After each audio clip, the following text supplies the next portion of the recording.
राधे राधे दोस्तों, जय श्री कृष्णा। कैसे हो आप? आशा करते हैं आप सभी अच्छे होंगे। आज की इस वीडियो में हम षटतिला एकादशी की व्रत कथा सुनाने वाले हैं।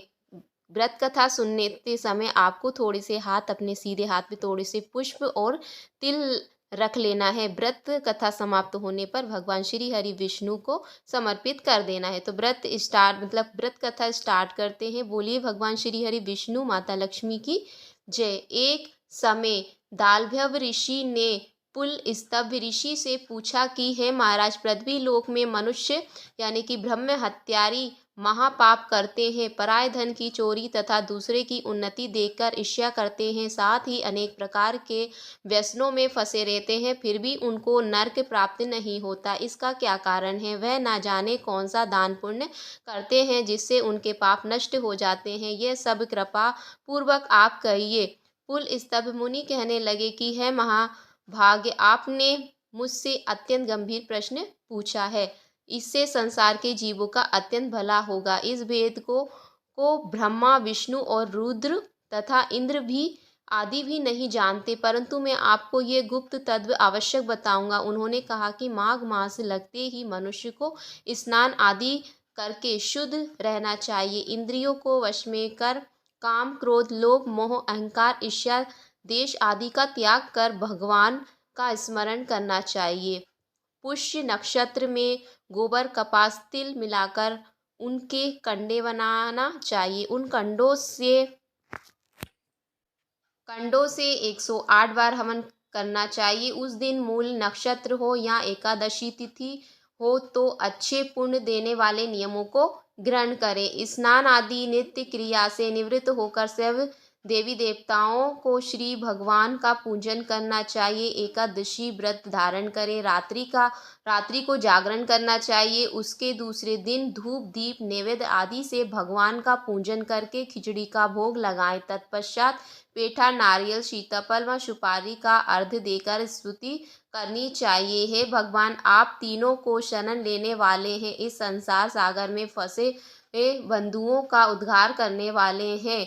हे पुंडकी काक्ष, हे विश्व भावन, हे शुभ्र ब्राह्मण, हे पूर्वज, हे जगतपते, आप लक्ष्मी जी सहित अन्य तुक्ष अर्घ्य का ग्रहण करें। इसके पश्चात जल से भरा कुंभ घड़ा ब्राह्मण को दान करें तथा ब्राह्मण को श्यामा गो और तिल पात्र देना भी उत्तम।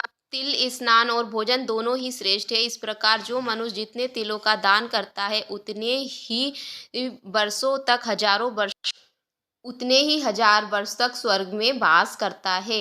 यानी तिल का उपयोग कहाँ कहाँ किया जाता है? षष्ठीता तिल एकादशी के दिन तिल स्नान, दूसरा तिल का उबटन, तिल का हवन, तिल का दर्पण और तिल का भोजन और 6 तिलों का दान। ये तिल 6 प्रकार से इसके प्रयोग के कारण यह षष्ठीला एकादशी कहलाती है। इस व्रत के करने से अनेक प्रकार के पाप नष्ट हो जाते हैं।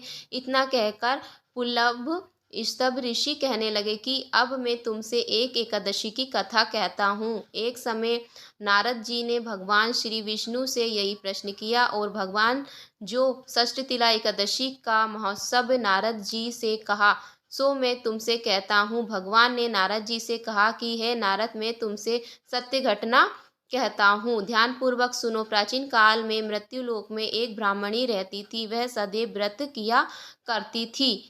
एक समय वह 1 मास तक व्रत करती रही। इससे उसका शरीर क्या हो गया कि अत्यंत ही दुर्लभ हो गया। यद्यपि वह अत्यंत बुद्धिमान थी, तथापि उसने कभी देवी देव ब्राह्मणों को निर्मित अन्न या धन का दान नहीं किया। इससे मैंने सोचा कि ब्राह्मणी ने व्रत आदि तो अपना शरीर शुद्ध कर लिया, अब इसे विष्णु लोक तो मिल ही जाएगा, परंतु इसने कभी अन्न का दान नहीं किया, इससे इसकी तृप्ति होना कठिन है। भगवान ने आगे कहा, ऐसा सोचकर मैं भी यानी कि भिखारी के वेश में मृत्युलोक से उस ब्राह्मणी के पास गया। उसने भिक्षा मांगी। वह ब्राह्मणी बोली, महाराज किस लिए आए हो? मैंने कहा, मुझे भिक्षा चाहिए। इस पर उसने एक मिट्टी का ठेला मेरे भिक्षा पात्र में डाल दिया। मैं उसे लेकर स्वर्ग में लौट आया। कुछ समय बाद ब्राह्मणी भी शरीर त्याग कर स्वर्ग में आ गई। उस ब्राह्मणी को मिट्टी का दान करने से स्वर्ग में सुंदर महल मिला, परंतु उसने अपने घर को अन्न आदि सभी सामग्रियों से शून्य पाया।